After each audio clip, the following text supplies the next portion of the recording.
And welcome everyone to an exclusive interview here on The Rise to the Top. I'm joined by John Londoff.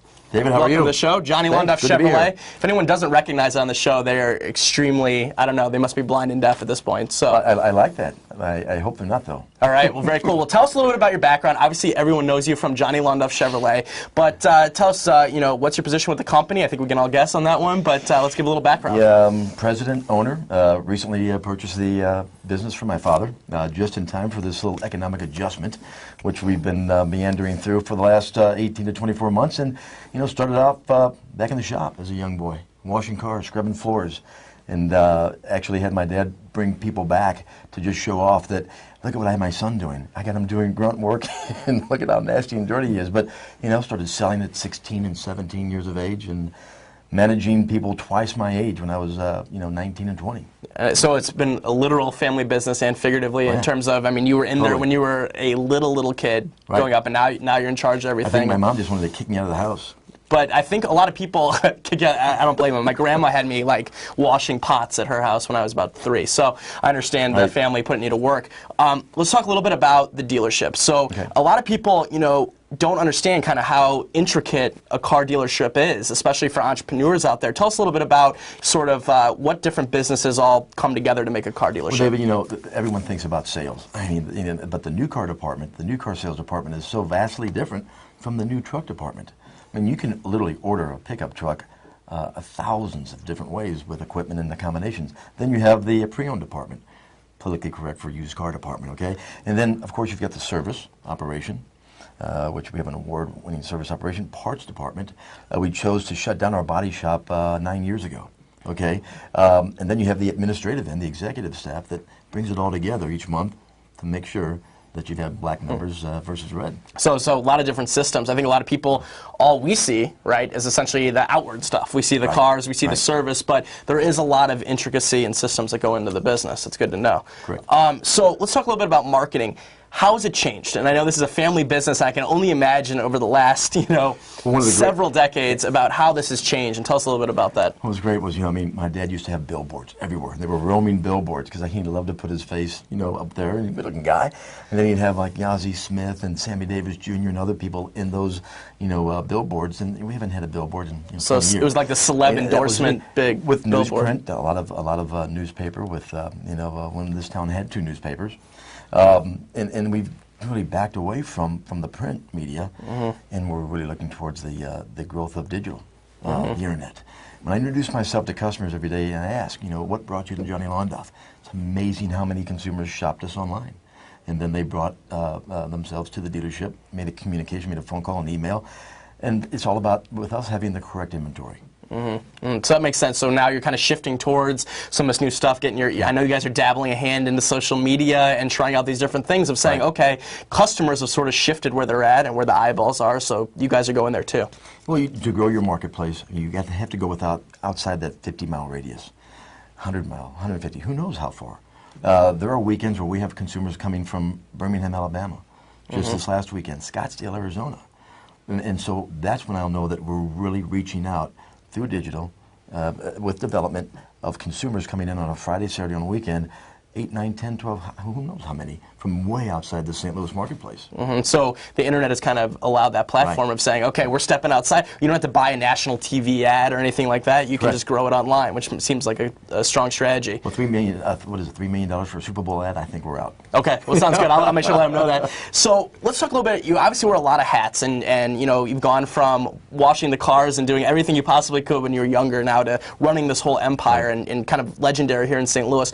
What do you enjoy most doing on a daily basis? Like what kind of gets you going about the business? You know, the one thing, as far as taking the business over from my father and running it day to day and the meetings, you know, I miss the interaction with customers, the phone calls, being able to be out there and really talk to people.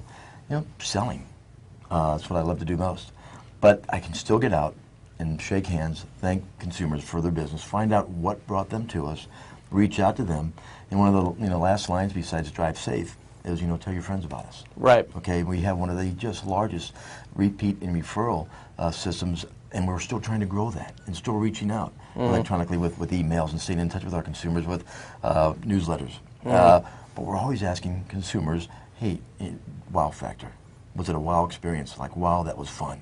Or because we don't want to have it like, wow, that wasn't fun. You know what? If you're not having fun, don't do it. Don't buy.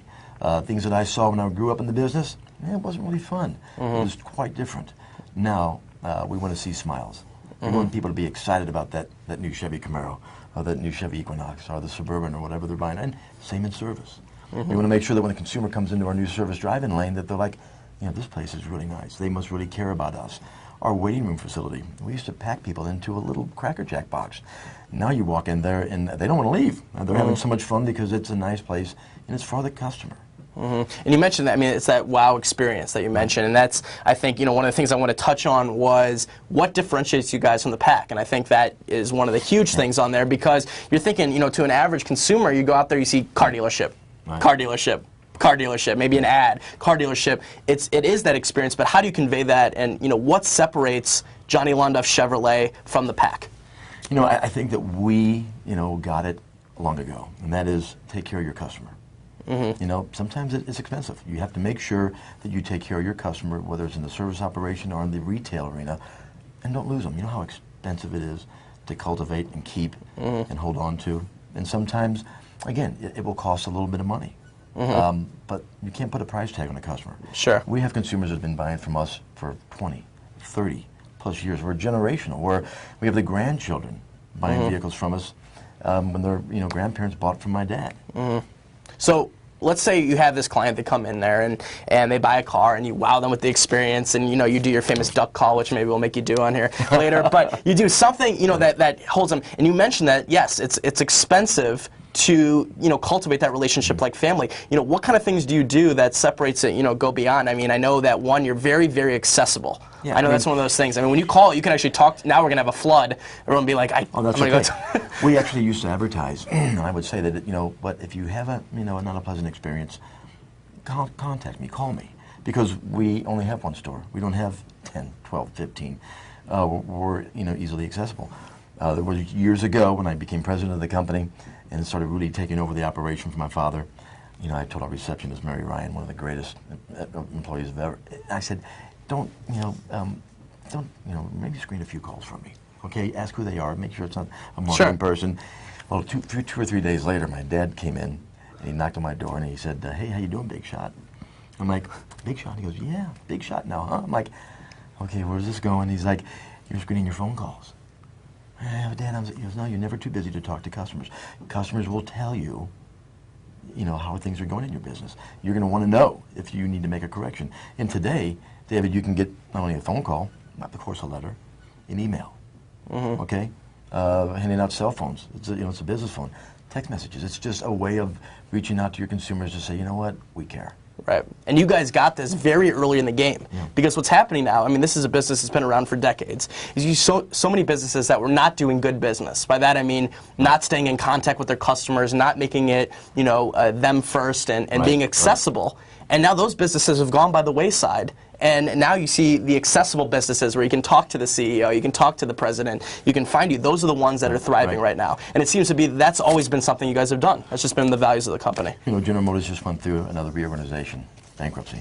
We never thought you'd hear, GM equated with bankruptcy. But unfortunately, it had to happen. They had to shrink. We were cannibalizing each other. Divisions were competing against each other, not the marketplace. Okay? And so, what we've done now is General Motors picked their top dealers to keep them, and then now they want you to grow your business. They want you to reach out into that marketplace. They want us, obviously, at the GM level, at the Chevy level, to compete head-to-head against the Toyotas, Nissan, the Hondas, which we couldn't years ago. Now we have the product to do it. We're reaching out with the marketing to do it from the corporate, from the national and regional side. But locally, our side, we have to make sure that every experience we have with the customer is fun. And make sure that they really enjoy it. And then they're going to tell people, and we'll get the feedback, wow, that was the best experience we've ever had buying a car. Yeah, and I think that's a good lesson for a lot of entrepreneurs at home, because basically you were in a crowded marketplace. You were always focused on growing the business and being the best you could to the customers. Right. Then this huge situation happens, okay? And they're only... Best way of putting it. Best, and you guys were able to say, okay, we're in that top few percentage. We're in the top few percentage. They recognize that, so it's kind of your hard work being recognized, and now you get a boost and you get to be even more competitive just because you were doing business the right way the whole time and working hard. You know,